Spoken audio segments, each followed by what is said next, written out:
இருக்கின்ற இடத்திலிருந்து உறுதி செய்தால் 1,20,000 வாக்குகள் எளிமையான வெற்றி. நான் இந்த மண்ணிலே ஒரு வேலையை செய்வதற்கு வசதியா இருக்கும். நான் வந்துட்டா திமுகக்கு மக்களுக்கு, இங்க இருக்கக்கூடிய மக்களுக்கு எதிராக செய்யற ஆள் இல்ல. அண்ணன் சீமான் அவர்கள் என்னை அப்படி வளர்த்தவில்லை.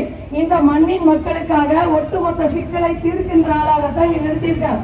உண்மையில் பெரும் வேதனைன்னா, இந்த சாக்கடை வசதி சரி செய்யறதுக்கு நான் பல தொழில்நுட்ப வல்லுநர்களோட ஆலோசனை பண்ணணும். அண்ணன் கேட்ட அந்த அளவுக்கு இருக்கு. ஏன்னா வடிகால் எங்கேயுமே கிடையாது, கொண்டு போய் எல்லாம் சேர்த்து விட முடியாது.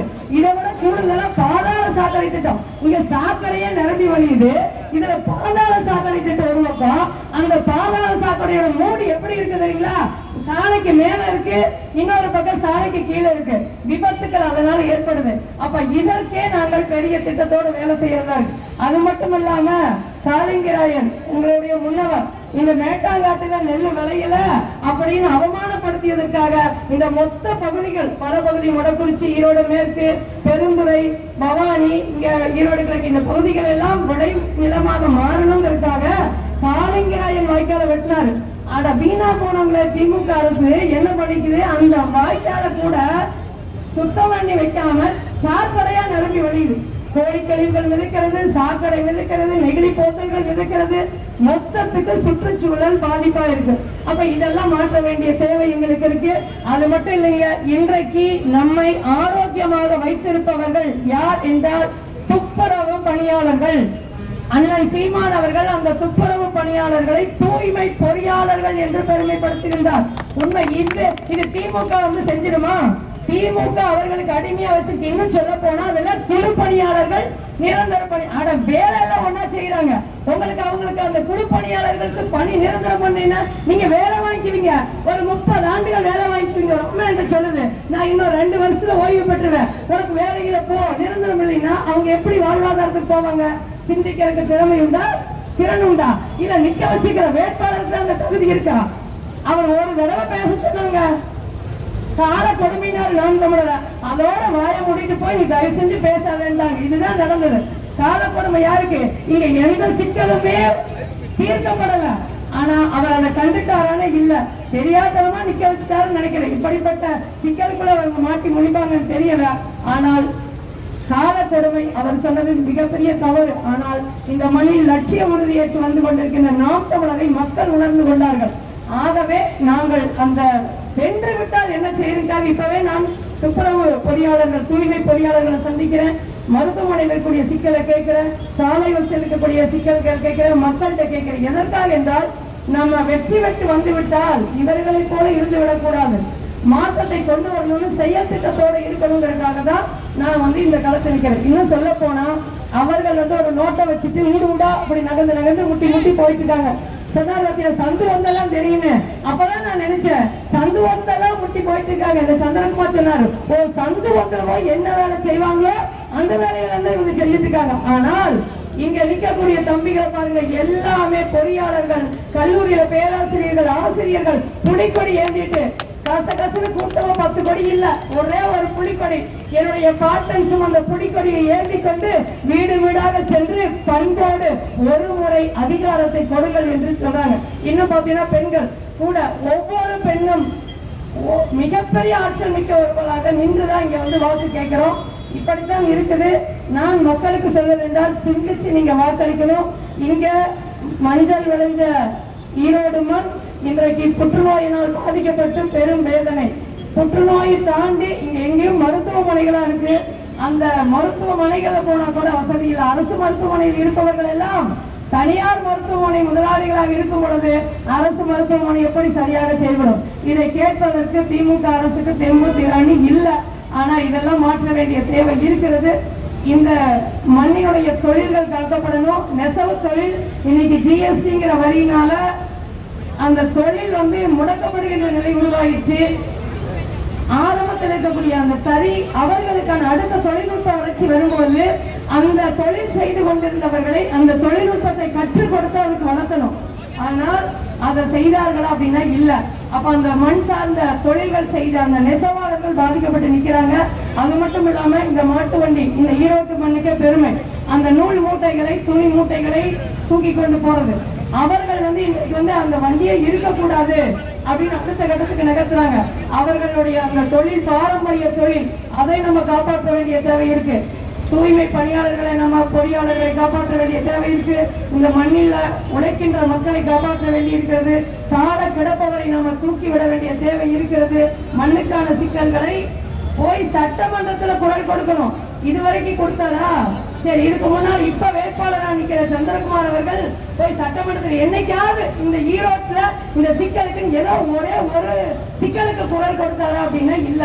அப்ப அதெல்லாம் யார் செய்வது? நாமே மாற்று, நாம் தமிழரை மாற்று என்றுதான் நாங்க இந்த களத்தில் நிற்கின்றோம். என் பாசத்துக்குரிய சொந்தங்கள், நீங்க ஒரு முறை வாய்ப்பு கொடுங்க. அதிகாரம் கொடுத்தால்தான் நாங்க பணி செய்வோமான்னு தெரியும். இன்னும் ஒண்ணு சொல்ற, குறிப்பா பெண்கள் நினைத்தால் பெண்களுடைய வாக்கு அதிகமா இருக்கு. ஒரு தக்காளி பழ கடைக்கு போனா கூட ஒரு 10 தக்காளி பழத்தை தேடி பார்த்து மீண்டும் வீட்டுக்கு அழுகி போனா மளிகை கடைக்காரங்களோட போய் சண்டை போடுறோம். அதே போல சேல கடைக்கு போனாலும் அதே போலதான். நான் இந்த மண்ணில் ஒரு வேட்பாளரை சட்டமன்ற உறுப்பினராக அனுப்பும் போது நீங்க எவ்வளவு சிந்திக்கணும், சிந்தித்து பார்த்து உங்களுடைய மதிப்புமிக்க வாக்குகளை தயவு செய்து வீணடிக்காமல் மைக் சின்னத்திற்கு கொடுங்க. மக்களின் வழிதாங்கி நிற்கின்ற ஒளிவாங்கி நம்முடைய வெற்றி சின்னம். பொங்கிடுக வாய்மை பொழிந்திடுக என்றே நீ செங்கதிர் சீர்க்கையால் பொன்னல்லி பூசிய கங்கொள் நிகர்த்த கருங்குயிலே கூவாயோ எங்கள் திருநாட்டில் எங்கள் நல்லாட்சியை என்று அன்றைக்கு நம் முன்னவர்கள் சொல்லி சென்றார்கள். ஆனால் இன்னைக்கு நல்ல ஆட்சி அல்ல, கொடுமையான திமுக ஆட்சி தான் நடந்துட்டு இருக்குது. எப்படியாவது இதில் வெற்றி பெற்று விட வேண்டும் என்றுதான் போராடி இருக்காங்க. நாங்கள் எப்படியாவது வெற்றி பெற்று மக்களுக்கு நல்லது செய்துவிட வேண்டும் என்பதற்காகத்தான் நாங்கள் போராடி இருக்கோம். இது பணநாயகத்திற்கும் ஜனநாயகத்திற்கும் நடக்கின்ற போர்.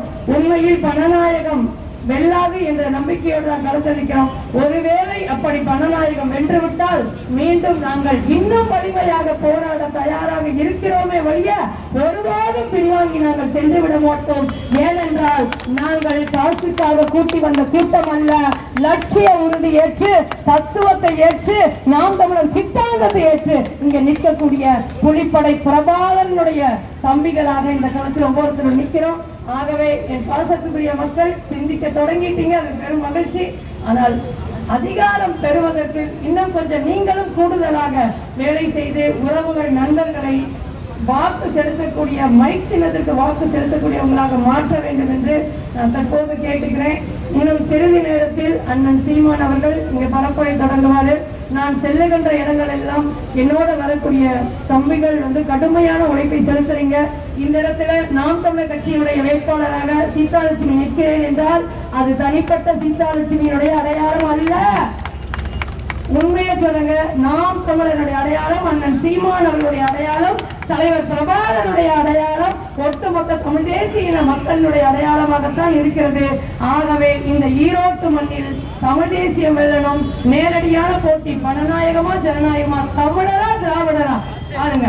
அதுல நான் குறிப்பா சொல்லிட்டேன், இந்த இடத்துல தமிழர் மண், இந்த மண்ணில் நம்முடைய முன்னோர்கள் நின்று போரிட்ட மண், முன்னோர்களுடைய ஆன்மாக்கள், அது மட்டுமல்ல விதையாய் விழுந்த விடுதலை மாவீரர்களுடைய அந்த வலிமை நமக்கு கூடுதலாக நம்மை வழி நடத்தும்.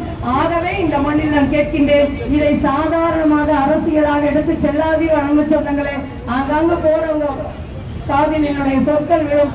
இது இவர்களை போல கேடுகட்ட திமுகவை போல கேடுகட்ட அரசியலை நாங்கள் செய்ய வந்தவர்கள் இல்லை. ஆனால் ஒரு லட்சிய உறுதியேற்று மக்களை நேசித்து அன்பு கொண்டு அந்த பண்பின் அடிப்படையிலே இந்த அரசியலை செய்ய வந்தவர்கள் உங்கள் வீட்டு பிள்ளைகள். ஆகவே அதிகாரம் வலிமையானது, அதை அடைந்து விட்டால் அனைத்தும் எளிமையானது. ஆனால் இதுவரை இந்த மண்ணுக்கானதாக இல்லை என்பதனால் நீங்கள் உங்களுடைய வயிற்று பிள்ளைகளை நீங்கள் தேர்ந்தெடுங்கள் என்றுதான் சொல்றோம். ஆறுதலால் காயங்கள் ஆறுவதில்லை, அழுவதனால் எதனையும் சாதித்து விட முடியாது. இந்த தேசத்தை நாசமாக்கிய ஒரே சொல் இலவசம் என்கிறார் குன்றக்குடி அடிகளார் அவர்கள். இலவசத்திற்காக என்னுடைய பேராற்றல் மிக்க பெரும் பண்பு மிக்க என்னுடைய மக்களை அடிமையாக்கினீர்கள். ஆனால் மக்கள் நினைத்தால் புரட்சி ஒரு நிமிடத்தில் நடக்கும். அந்த புரட்சி இந்த மண் பார்க்க இருக்கிறது. பிப்ரவரி 5 பார்த்துட்டே இருங்க. மக்கள் போய் மைச்சினத்துக்கு வாக்களிக்க தயாராக. அண்ணன் செந்தமிழன் சீமான் அவர்கள் இதோ உங்களை காண வந்து விட்டார். தமிழ் தேசிய இனத்தினுடைய ஒற்றை நம்பிக்கையாக, ஒட்டுமொத்த மக்களின் குரலாக, இந்த மண்ணினுடைய சிக்கலை தீர்க்கக்கூடிய எங்கள் அண்ணன், உங்களுடைய மூத்த மகன் அண்ணன் சீமான் அவர்கள் இதோ வந்துவிட்டார். உங்களுடைய மதிப்புமிக்க வாக்குகளை மைச்சினத்துக்கு தாருங்கள், உங்கள் மகளுக்காக தாருங்கள் என்று கேட்க வந்துவிட்டார். அன்பு சொந்தங்களே, உங்களுடைய அன்பையும் வாழ்த்துக்களையும் கொடுத்து எங்களை வலிமைப்படுத்துங்கள். நன்றி. நாம் தமிழர், தமிழ்த்தாய் வாழ்க. தலைவர் பிரபாகரன் வாழ்க.